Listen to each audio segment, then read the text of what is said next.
Good morning, students. Today we will start history, chapter number 1, and the name of the topic is when, where, and how.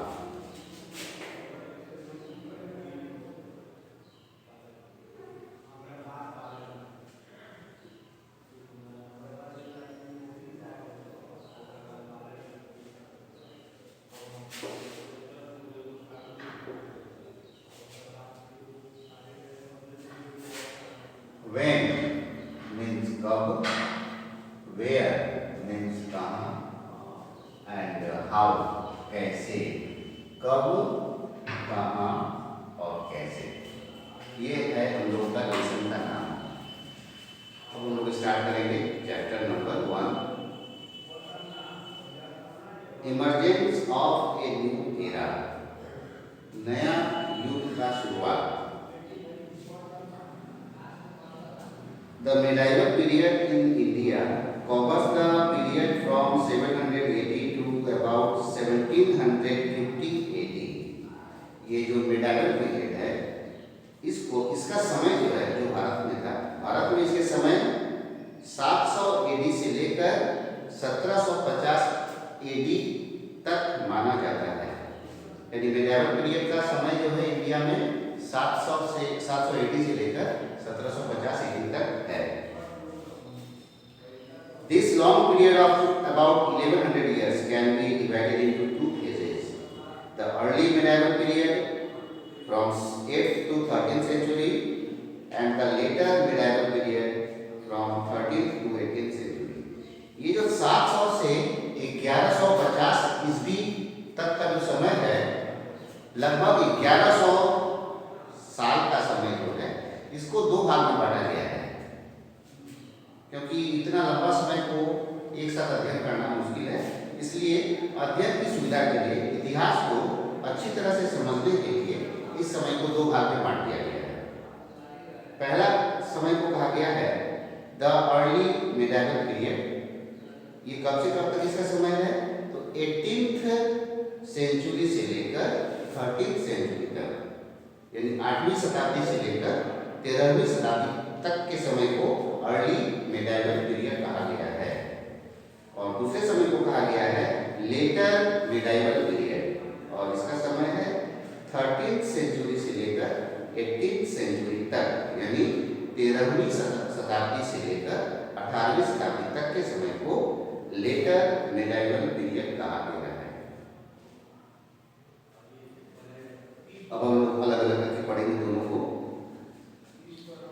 In the early medieval period, we find that there were constant power struggles among the regional kingdoms of North and South India, characterized by the frequent rise and fall of kingdoms.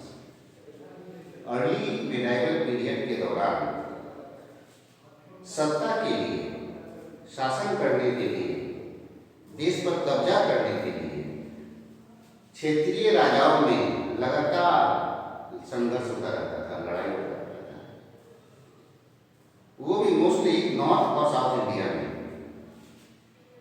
इसमें कौन कौन से राजवंश, कौन कौन से राजा, किस किस वंश के राजा लड़ाई में भाग लेते थे? तो इसमें थे सबसे पहले था पालास, प्रतिहारास, राष्ट्रकूटास, चोलास एंड राजपूतास. ये जो थे उस समय के शक्तिशाली राजवंश थे, जो आपस में हमेशा संघर्ष करते रहते थे एक दूसरे के राज्य पर कब्जा जमाने के लिए. But along with these internal troubles, the Turkish invasion of India began from 1000 AD onwards. इसी आपस में जब आप लोग लड़ते रहते थे, राजा, इंडियंस राजा जो आपस में लड़ते रहते थे, इसी समय 1000 AD के आसपास भारत में तुर्क लोग हमला कर दिए थे. Ultimately, the Turks established their kingdom called the Delhi Sultanate. और चूंकि ये राजा आपस में लड़ते रहते थे, इंडियंस राजा होते थे, तो वो लोग आपस में लड़ते लड़ते सब कमजोर हो गए थे. इसी कमजोरी का फायदा उठाकर तुर्कों ने दिल्ली पर अपना कब्जा कर लिया और एक राज्य बना लिया, उसको कहा गया दिल्ली सल्तनत। दिस सल्तनत flourished between 1200 AD and 1526 AD and witnessed the rise of Turks, Khaljis, Tughlaqs and Lodis। ये जो दिल्ली सल्तनत है ये 1200 AD से लेकर 1526 AD तक खूब विकास किया, बहुत डेवलप किया। और इस समय कौन कौन से राजाओं ने शासन किया था? तो तुर्क राजाओं ने, खालजिस राजाओं ने, तुगलक राजाओं ने और लोदीज राजाओं ने।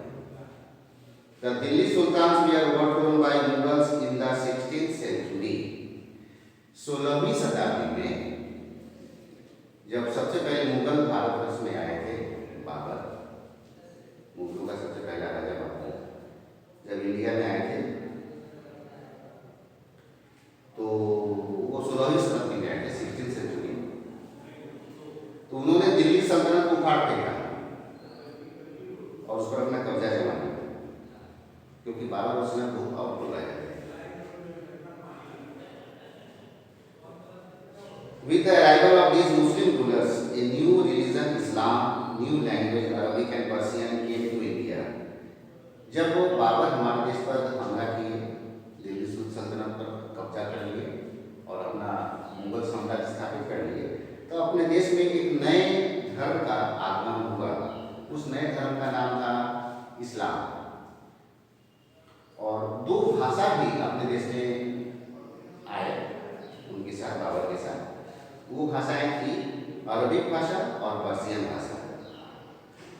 This new culture that evolved in India came to be known as Indo-Islamic culture। अब ये जो मुगल वंश जब हमारे देश में स्थापित हो गया तो उनके आने के बाद अपने देश में एक नया धर्म का आगमन हुआ, इस्लाम धर्म। दो भाषाओं का आगमन हुआ, वो दो भाषाएं थी पर्शियन और अरबी। तो वो दोनों के कारण अपने देश में एक नए तरह का संस्कृति का जन्म हुआ, दोनों मिक्सअप हो गया, इंडियन कल्चर और इस्लाम कल्चर, और उसको एक साथ कहा गया Indo Islamic culture. The advent of Muslim brought new types of food such as biryani, korma, pulao and firni etc। Mughal वंश जो है खाने पीने के बड़े शौकीन थे। मुगल वंश के राजा जो थे खाने पीने के बहुत शौकीन थे। वे जब हमारे देश में आए तब हमें नए नए पकवानों के बारे में जानकारी मिली। वो पकवान कौन कौन से थे? बिरयानी, कोरमा, पुलाव और firni. Mangoes, grapes, tobacco, chillies and ice were also introduced during this period. इसी समय अपने देश में कुछ फल का भी इंट्रोडक्शन हुआ, परिचय हुआ, वो हम लोग नहीं जानते थे उसके बारे में। वो कौन कौन से फल थे? तो सबसे पहला था मैंगो, आम, अंगूर, ग्रेप्स अंगूर, टोबैको तंबाकू, चिलीज मिर्च एंड आइस। ये सब जो थे हमारे देश में मुगलों ने यहाँ पर उसका परिचय कराया हमारे देश को। मुगल वंश जो है कुछ नए नए चीज़ों को हम लोगों को बताया, खाने के बारे में पुलाव, बिरयानी, कोरमा, और कुछ फल के बारे में भी बताया, मैंगोस, आम, अंगूर। Towards the end of the 15th century, European traders began trading with India। 15वीं शताब्दी के अंत में यूरोपियन ट्रेडर जो थे, यूरोपियन व्यापारी हमारे भारत के साथ व्यापार करना शुरू कर दिए थे। सबसे पहले कौन से व्यापारी अपने देश में आए? तो पोर्टुगीज, पुर्तगाल के लोग सबसे पहले हमारे देश में व्यापार करने आए थे। ये क्वेश्चन याद रखेंगे। First important question is who came to India as traders first. सबसे पहले हमारे देश में व्यापार करने के लिए कौन आए थे?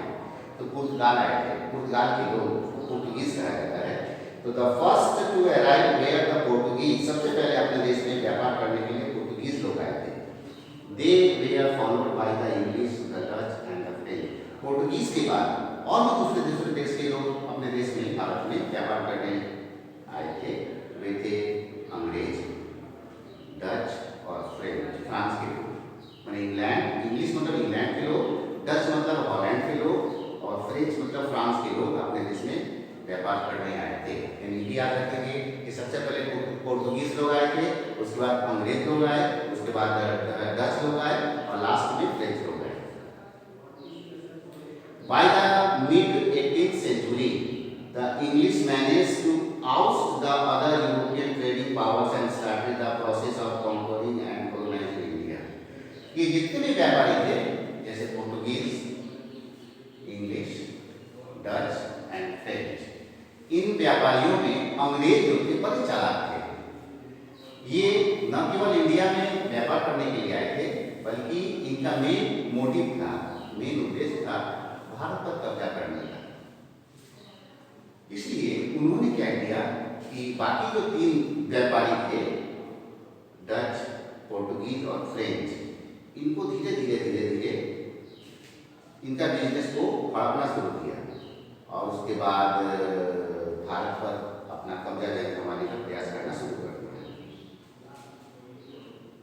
अब है next point, impact of geography on Indian history, यानी भूगोल का इतिहास पर क्या प्रभाव है।